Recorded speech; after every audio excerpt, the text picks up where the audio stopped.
Hi, I'm Tim. Welcome to Watch One. Thanks for logging on. Today we're looking at the Audemars Piguet Royal Oak Offshore reference 26020ST.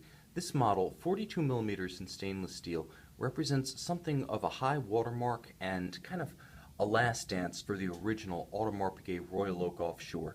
Before the transition to the in-house movement, before the transition from the original calfskin strap to the later hornback alligator leather, this watch represented an outstanding, iconic dial paired with the highest evolution of that original JLC 889 based movement, and with the original strap, it also fits better and wears more comfortably than later hornback equipped examples. It represents the perfect point of entry into offshore ownership in as much as it has that iconic look, all the essential features, and all of the presence of the classical offshore. Now 42 millimeters, you can see this watch in stainless steel wears perfectly on a smaller wrist. And a big part of that is the calfskin strap. More supple, more flexible, and more agreeable on my wrist than the later hornbacks. This strap is a perfect match for those who want an offshore, but either have reservations about the 44 millimeter model or find that the rigid hornback alligator on the new 42s just doesn't wear as comfortably as traditional calfskin. You're in luck. This example on my wrist, 6 1/3 inches, 16 centimeters in circumference, it's not thin, but it has a nice planted stance. It feels very securely locked down by a strap that is soft and conforms to the shape of my wrist, pulling down sharply at the edges and then curving around the rather flattish underside of my wrist. This is a very comfortable watch to wear, and that's not always the case when I wear an offshore. The nice thing about the offshore traditionally is that it's just about as wide as it is high.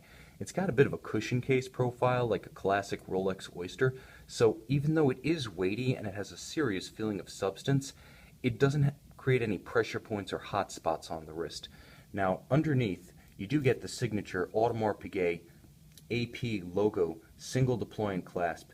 Very nicely finished. This is high horology at its best, where even elements like the connective fixtures are beautifully finished and thoughtfully designed. That's Audemars Piguet. And the bottom line is every aspect of this case matches the quality of the clasp. The great thing about the offshores and the Royal Oaks is that you get a degree of hand finishing that you'll just never see on a mass market Rolex, Omega, or Breitling. Well, those are nice watches. What they're giving you is a solid product. What AP gives you is an artistic product.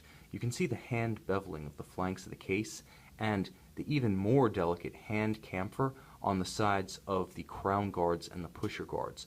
Likewise, you can see the difference between the brushing, the linear brushing of the strap plots and the tops of the lugs as well as the case hoods, and that gorgeous polish that runs around the entire circumference of the octagonal, traditional Audemars Piguet Royal Oak dial. There's a lot of contrast going on here, and it's all done with a single metal and a single color. You can see that contrast continues on the top of the bezel, where the inset stainless steel bezel bolts are finished to a high polished inset within a straight grained bezel. Now there's more. Naturally, the traditional silicone caps to the pushers and the crown, which debuted with the Royal Oak Offshore in '93, are represented here. Some prefer the new ceramic pushers that debuted in 2014, but for many, the original design from 1993 remains the purist's choice, and it definitely adds a definite tactile edge over the newer model. While the newer model is somewhat more rugged, this one I think is just more of a pleasure to operate. That tacky grip of the pusher when you touch it, the ease of grasping the silicone-covered crown, for me, that makes the experience of an early offshore. And this being the last of the line for that original offshore, a late F-Series, it gives you that classical look, classical pusher treatment, and of course that calfskin strap. But moving inboard from the bezel and the case, you can see that the dial is the real deal.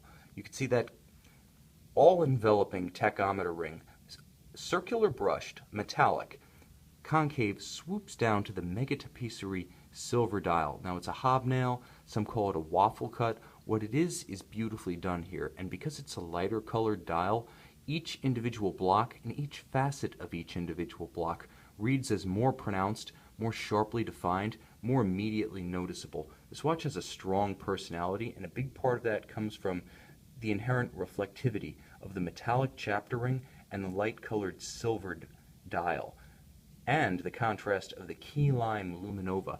The elements within the hands, as well as the Arabic numerals, really pop in direct daylight, but because they're all fully lumed and in the brightest color of luminova relative to the spectrum of luminova available, running from the original to the black variant, this particular color is the brightest available. And at night, this is one of the most usable and legible Audemars Piguet Royal Oak Offshores. Now you can see nuance is in evidence throughout the dial. Each of the applied elements is set on a white gold base, so each of these numerals is made of white gold, and you can see a little bit of the polish of the white gold frame around each numeral, but it's not pronounced. Where it is pronounced is on the hands themselves, which feature beautiful, high polish white gold surrounds to the inset luminova elements, and then each of the sunken triple registers of the chronograph, as well as the constant seconds at 12 o'clock, read as both a different plane, a different texture, and a different color than the dial itself. So the high contrast really gives this watch a strong personality and a distinct identity. Now inside, the watch features the last and the greatest variant of the JLC 889 powered Audemars Piguet 2326/2840 modular chronograph. Big changes came with the 2326 relative to the earlier 2226. With this example, you still had the automatic winding, you still had the anti-magnetic shield across the caseback that was lost with the transition to the manufacture movement. You still had that JLC high horology pedigree in the manufacture of the base caliber, but what you gained over the 2226 with the 2326 was a free-sprung escapement, very rugged. Now the regulating index couldn't move with shock, more durable, Rolex style. You gained ceramic rotor bearings. Not only are they unlubricated and operating at extreme efficiency, but they're sealed for life and maintenance free, eliminating one of the Achilles heel of every automatic watch. And finally, the watch went to more efficient JLC engineered unidirectional winding. So rather than winding bidirectionally, which is smoother but less efficient, this watch went hardcore sports watch. Absolute efficiency, ceramic rotor bearings with unidirectional winding, and a free-sprung escapement. The fact that you're able to gain all of that durability, but retain the JLC manufacturer pedigree and the link to one of the truly great watchmaking houses, while retaining a burly sports watch exterior and that iconic offshore shape, that's kind of the best of both worlds, and you get that in this late F series Audemars Piguet Royal Oak Offshore 26020 ST.